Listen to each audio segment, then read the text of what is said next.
What's happening, everybody? It's Sean with Reactions to the Classics, and today we got a top 10 reaction of Nazareth songs of the 1970s, brought to us by a friend, longtime supporter, and patron of the channel, Slade Said. Appreciate you, Slade Said. Appreciate all the patrons who make this thing go. If you'd like to help us in any way, check out the Patreon link below or the patron link on the end screen.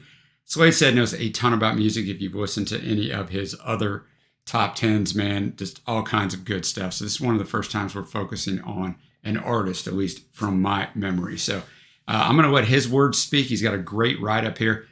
He said, for my October list, I decided to do something different in terms of genre. I mostly make lists within alternative or experimental rock, but this time I went with old school hard rock. On July 5th this year, which is 2022 when I'm recording this, guitarist Manny Charlton, former and founding member of Scottish hard rockers Nazareth, passed away at the age of 80. And so I thought it was time to give the band some exposure on this channel in honor of him. Back in the 80s, Nazareth was my favorite band for years, even if it was mostly based on their 70s output, which is where the band peaked in most people's eyes, and I agree with that, Slade said. So this list will be my top 10 Nazareth songs of the 1970s. I may follow it up with the 1980s list later. It says Nazareth as a band was formed in 1968 in Dunfermline, Scotland, shortly after Manny Charlton joined a band which was originally called the Shadettes and focused on top 40 songs. Manny, when joining, suggested the band should write their own songs, and partly due to that, they decided to change their name to make a new beginning. The band's name is taken from the song The Weight by the band. In that song, they sang, I pulled into Nazareth, was feeling about half past dead, referring to Nazareth, Pennsylvania. So it's not a religious connection at all, although in the beginning, many people thought they were a religious band. They were founded by Pete Agnew, bass player and the only original member still active in the band, who actually released a new album, Surviving the Law, in April of 2022. Dan McCafferty, singer, Daryl Sweet, drums, and the aforementioned Manny Charlton, guitars. Nazareth is one of the hardest working bands of the 1970s. They released their self-titled debut album in 1971 and released 10 albums between 1971 and 1979 while touring all the time. Case in point, in 1973, they released 2 albums as well as playing 250 shows. Despite the hard work, Nazareth was never a band to use drugs or follow the typical sex, drugs, and rock and roll lifestyle of a rock band. As Dan McCafferty said in an interview, quote, I'm not trying to sound noble, but I had a wife and kids. They also toured a lot with other bands and saw what that lifestyle did to them and decided it was not for them. Now Slade says he's going to give us a cool little rundown of their 1970s albums. First album, self-titled 1971, a decent start for the band. It's a blues-based hard rock and boogie rock album, placing them somewhere in the mix between Led Zeppelin and Deep Purple. He rates it a 6 out of 10. Next up, you have Exercises from 1972. Produced by Roy Thomas Baker, later of Queen fame, of course. It was a total detour from the debut album and is basically a Scottish folk album with some prog rock tendencies. It didn't do well at all for the band. Pete Agnew said in an interview that, quote, sales-wise, it was a disaster. Only my mother bought it. Slade Said only gives it a 3 out of 10. Next up, third album, 1973, Razmanazaz. Boy, that's a tough one. Having been on tour with Deep Purple, they became friends with, in particular, their bass player, Roger Glover, who suggested he should produce their next album. They accepted, which was a good thing since the album is a much more focused album and one of the great early hard rock albums of the 1970s. The album included the song Broken Down Angel, which was the band's first top 10 hit and gave them a spot in the Top of the Pops hit TV program in the UK. Slade Said gives this album a 7.5 out of 10. Now we're going to have that second album from 1973. It also came out in February of 74 in the U.S., but we'll go by original places it was released. Loud and Proud. They moved fast to follow up on this unexpected success of the previous album. Roger Glover again produced it. Quality-wise, it's on the same level as Razmanazaz. I'm going to try different ways. I don't know how to say that. A great hard rock album. The album spawned another hit in their cover version of Joni Mitchell's This Flight Tonight, a version which Joni herself acknowledged as a very original and excellent take on her song. He rates this album also a 7.5 out of 10. Then we're going to go to 1974, their fifth album of the 70s, Rampant. It said, never resting on their laurels, Nazareth quickly went into the studio again after touring. Another Roger Glover produced album. Rampant is an album that is a bit more blues-based than their previous couple albums. It didn't deliver any major single hits, but the album still sold well outside the USA, where they were still an unknown entity. Slade Said gives this one a 7 out of 10. Next up, sixth album, we got Hair of the Dog from 1975. 5, produced by Manny Charlton. Didn't sell as well in Europe as their previous records, but that was more than compensated in the US, where the single Love Hurts became a huge hit for the band. It wasn't even included in the original UK version of the album. It was only intended to be a B-side to a single, but when an American distributor heard the song, he wanted it on the album, replacing another song, Guilty. This turned out to be a very good decision. The album title and the title song involved some controversy, since the band originally wanted to call it Son of a Bitch, but the American distributor said that some stores would refuse to carry it with that title, so the band had to change it. At first, they wanted to call it Hair of the Dog, H-E-I-R, which basically means the same, but when they opted for Hair of the Dog, which is a Scottish hangover drink. Hair of the Dog is considered by many as the band's magnum opus. It is also their hardest rocking album to date, with some songs bordering heavy metal. Slade said gives it a 9 out of 10. Next up, we got Close Enough for Rock and Roll in 1976. The follow-up to Hair of the Dog focused on the touring life of a band, starting with the album opener Telegram, which would be the band's opening song for years to come on tours. The album's a bit more blues-based and less heavy, and while it does have some good songs, it's a bit of a letdown compared to Hair of the Dog. Slade said only gives it a 6 out of 10. Next up, we got Playing the Game from 1976. The recording schedule was so crazy, and so the band released 2 albums in a year, with Playing the Game being released the same year as its predecessor. It was, however, pretty clear that this album was coming too fast after the previous album, as 4 of the 8 songs were cover songs, so they clearly lacked material. But even so, it sold very well in some European countries and Canada, where the band had a pretty large following. It's my least favorite Nazareth 1970s album outside of Exercises. Rates it a 4.5 out of 10. Next up, we got Expect No Mercy from 1977. For the next album, 8 of the 10 songs were originals, and the album was a huge improvement compared to the rather disappointing predecessor. Expect No Mercy hit a little bit harder and showed a band with more energy and more focus. They scored a minor hit with the song Shot Me Down, which is a good AOR, album-oriented rock, type of song. He rates it a 6.5 out of 10. Next up, we got No Mean City from 1979. For the final album of the 70s, the band took an unprecedented 2 years between releases. The band had recruited a former member of the sensational Alex Harvey band, Zal Clemenson, as an extra guitarist, so the band now had 2 extremely skilled guitarists. You could tell that the band had 2 years plus the energy of a new member, since this album is easily their best since Hair of the Dog, and to me, always competes with that album to be the band's best. I still don't know which album I prefer of the 2. He rates this album a 9 out of 10. All right, great rundown. Now that it's done, we're going to get into the songs. Before we jump into it, I'll tell you that the songs won't be in the video, but there'll be a Vimeo link below where you can follow along. Only 4 of these songs are available on American Spotify, so I'm going to be going over to YouTube a ton, but it's just the audio version of it, so you won't see any video, which segues me to the first track because it's only on YouTube here in the States. Number 10, Witch Doctor Woman, off the self-titled album in 1971. Slade said, I was going to select Telegram from Close Enough for Rock and Roll for the spot, but then I thought, what better way to kick off this list than the very first song to be heard by the band on an album? I always think that's a cool thing to do. This opens their debut album, and it's a great bluesy, hard-rocking song of the kind that the band would make their sound for most of the 70s. I'll have the lyrics up as always. Thanks again, Slade said. All right, Witch Doctor Woman. Definitely could hear some Zepp stuff in there, some fantastic musicianship there. And the song itself, it's kind of odd, right? He's singing from the perspective of the witch doctor woman, man. And, you know, she's going to put the spell on you, basically. I can control you. And I think some of us have been on this earth long enough. I've dated a few women that might have had that gift, man. But I thought that was a really good way to start. I mean, the guitar work, the drumming, all of it, man. The sound of it. It's really good. Next up, we have Hair of the Dog off the Hair of the Dog album in 1975. Slade said this song is the band's most famous song in heavy metal circles, at least outside Love Hurts, which is, of course, not metal at all. It's famous for its guitar riff and the use of cowbells, as well as using in bagpipes for a kind of weird vocal solo. You'll know what I mean when you hear it. Not an instrument you hear a lot in hard and heavy rock. I found it's about a charming and manipulative woman who can get men to do whatever she wants, right? A little bit like Witch Doctor Woman. The singer is letting her know that she has met her match, a self-described son of a bitch. The song's title, which does not appear in the lyrics, is a pun. Hair of the Dog equals SOB. As a standalone song, it only charted in Germany, where it peaked at number 44. So this is the only song besides Love Hurts of Nazareth that I know, because a guy I went to high school with loved this song. He just would jam it out all the time back in the days when we cruise around and have the windows down. I mean, I didn't particularly care for this guy, so I wasn't in the vehicle with him as he was jamming to it, but I at least know that part, so let's check it out. All right, Hair of the Dog. I only knew that chorus, but that chorus is very catchy, right? Yeah, the talk box was really weird on there. You got Manny Charlton on guitars and synth, Pete Agnew on the bass, and of course the backing vocals. And Daryl Sweet was doing drums, cowbell, tambourine, backing vocals.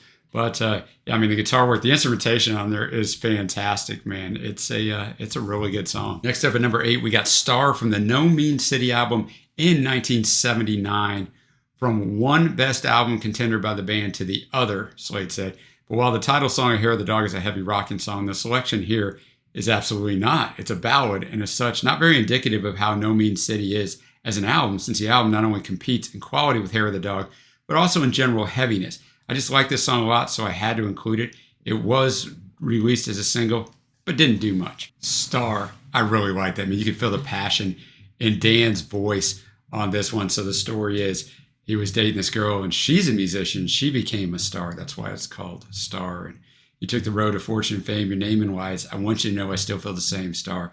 I still love you. I still love you. And remembering how she played that first song, the way she tried to come up and get famous. And he's like, nobody planned it. We just seem to drift now. I always seem to have to leave just as you come around. But someday soon, girl, I just got to see. I just got to find out if we still have time. So she's gone. But he's holding on to the fact that maybe there still can be something here. So I got to tell you, man, as a child of the 80s, a lot of the heavy metal or hair bands, I'm not saying Nazareth is a hair band by any means, but when they came out with ballads, man, they're always pretty good.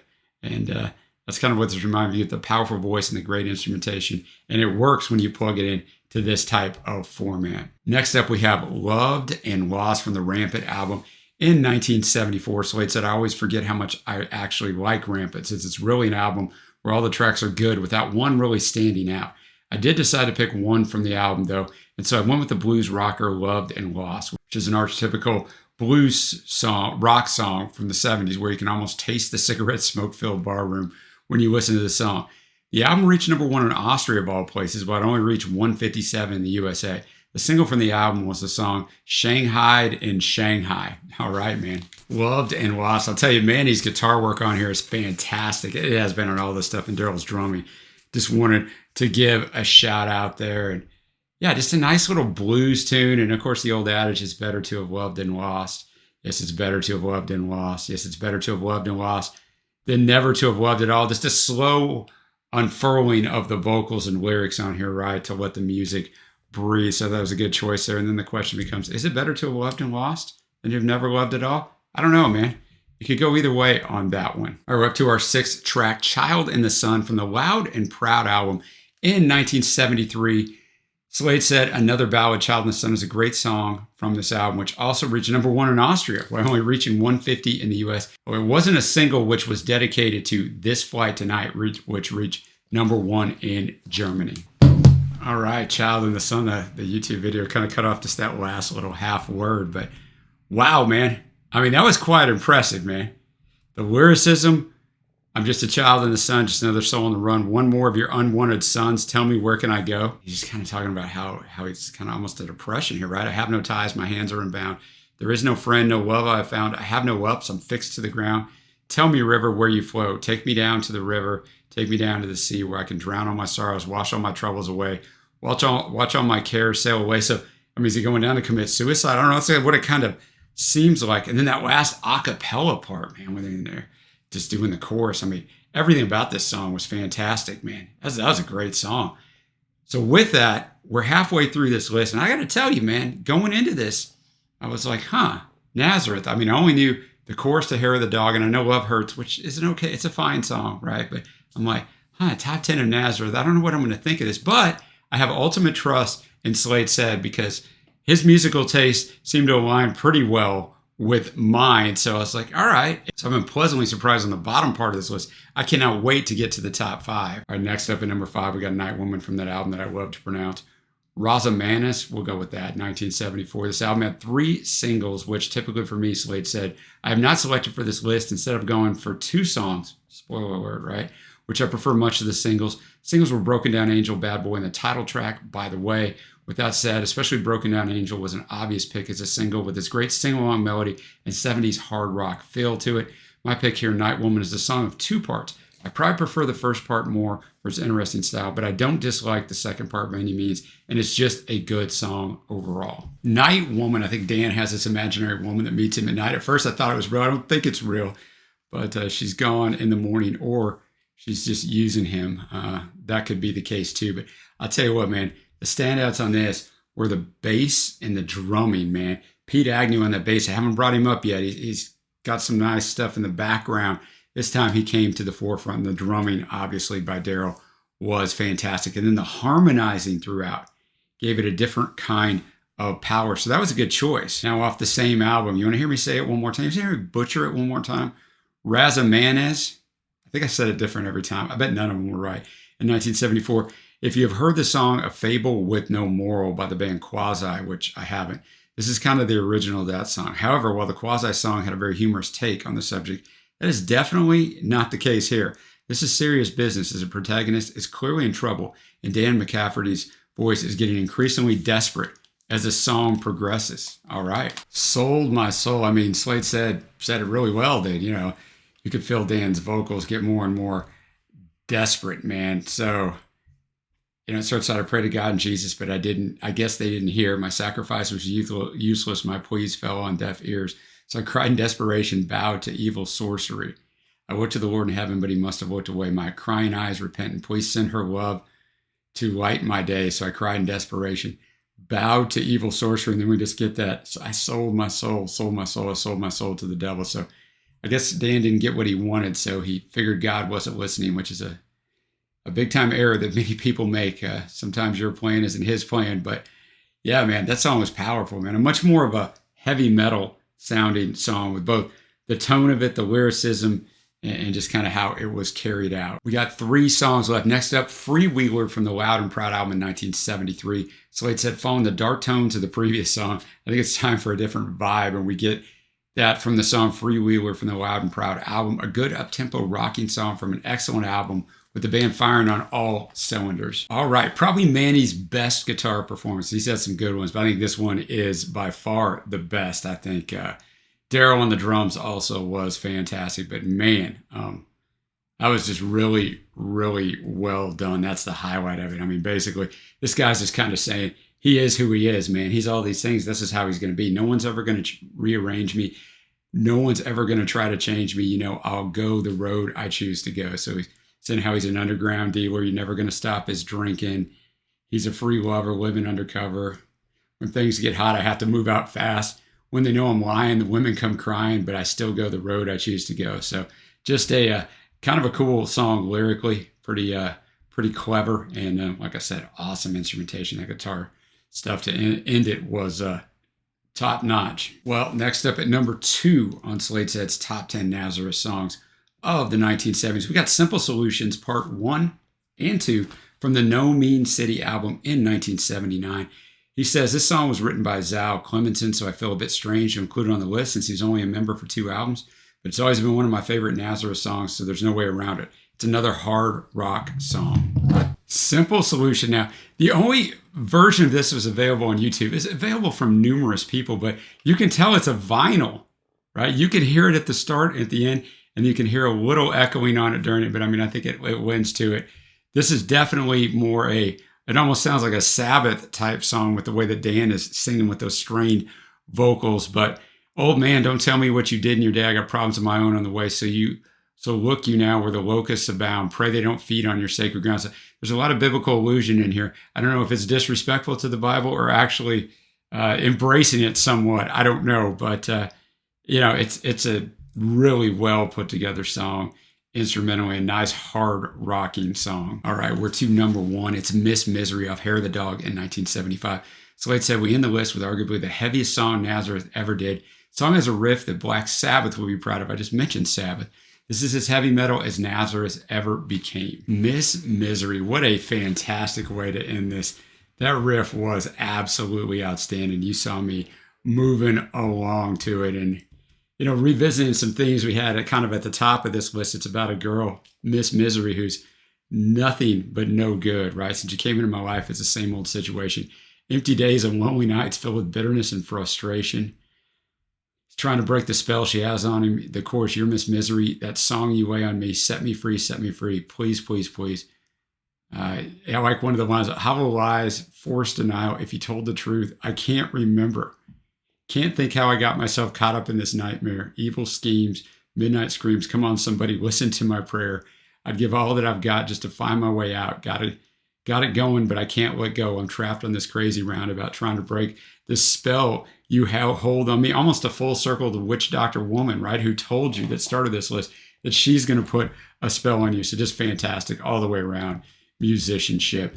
So that's going to segue me into my favorite tracks, which interestingly enough is heavy at the top and heavy at the bottom. We've got my honorable mentions, Witch Doctor Woman, Hair of the Dog's got to be on there, and Simple Solutions parts 1 and 2. My faves are going to be Star, and then this last song would be my favorite, Miss Misery. So quite an enjoyable journey through Nazareth. A lot more to them than what I ever got out of Hair of the Dog, and of course, Love Hurts, and a lot better songs than Love Hurts. No offense if you love Hurts, but it doesn't really define the band from what I hear on this list. But you get that a lot of times. A lot of times artists' biggest hits, if they're just some sort of transcendent hit, is really not what the band's about. And then people go buy their material and like, wait a minute. So the outliers sometimes become the big hits. But great choice by Slade. Said awesome job curating this. Let me know what you thought of this list. What are your favorites? What else would you have put on here? I know Love Hurts. We'll just make that a given, right? You don't have to put it down there because I know many of you will. I'll save you the time, but let me know what else should be on here. And until next time, guys, I will see you.